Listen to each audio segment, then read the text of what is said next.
नमस्कार. Home cooking Marathi आपल्या YouTube चॅनलमध्ये आपलं सर्वांचं स्वागत. तर आज आपण पाहतोय झणझणीत असा मटणाचा रस्सा. तर अगदी रेसिपी सोपी आहे आणि झटपट होणारी आहे. चला तर पाहूयात रेसिपी. इथे मी 400 ग्राम मटण घेतले स्वच्छ धुवून आणि 2 कांदे चिरून घेऊयात. आणि कांदे आपण भाजून घेणार आहोत. तसेच 1 खोबऱ्याची वाटी पण भाजून घेऊयात. आता आपल्या वाटणासाठी कांदे आणि खोबरा भाजून झालाय. तर आता कढई गरम झाली आहे, त्यामध्ये आपण 2 चमचे तीळ घेणार आहोत. तीळ चांगले भाजून घेणार आहोत. आपण थोडी इथे खसखस पण घेऊ शकता. तर आता मिक्सरच्या भांड्यामध्ये कांदे आणि भाजलेल्या खोबऱ्याचे तुकडे केलेत ते घालून घेऊयात.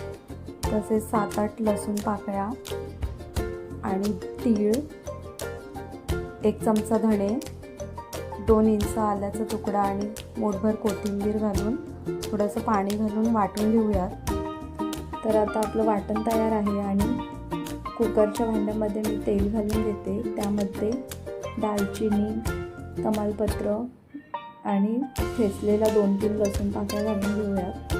त्यामध्ये 1 चिरलेला कांदा घालून छान मिक्स करून घेणार आहोत. आणि कांदा थोडासा ब्राऊन होईपर्यंत परतून घेऊयात.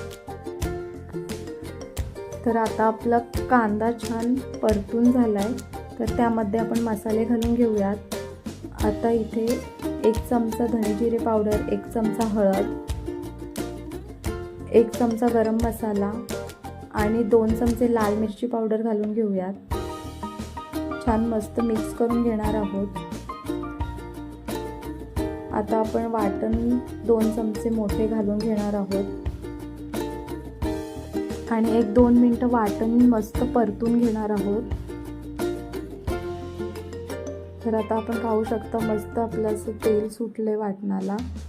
तर त्यामध्ये आपण मटण घालून घेऊयात. कुकरमध्ये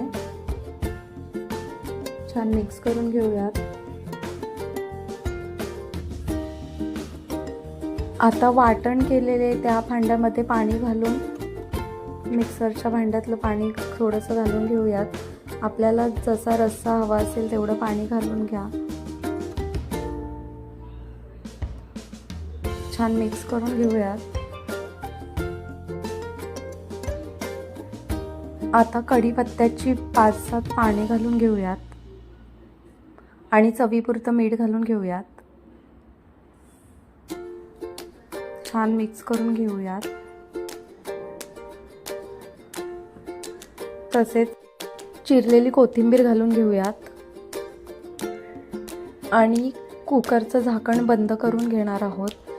6 ते 7 शिट्ट्या करून घ्यायच्या आहेत, म्हणजे मटण आपलं छान शिजेल. तर आता आपल्या शिट्ट्या झालेल्या आहेत कुकरच्या. तर आपण पाहू शकता मस्त असा आपला झणझणीत मटणचा रस्सा तयार आहे आणि मटण छान शिजलंय. तर अशा प्रकारे आपण सर्विंग बोलमध्ये काढून घेऊयात मटण. हा मटणचा रस्सा आपण भाकरी, चपाती, भात कशाबरोबरही खाऊ शकता. थँक्यू.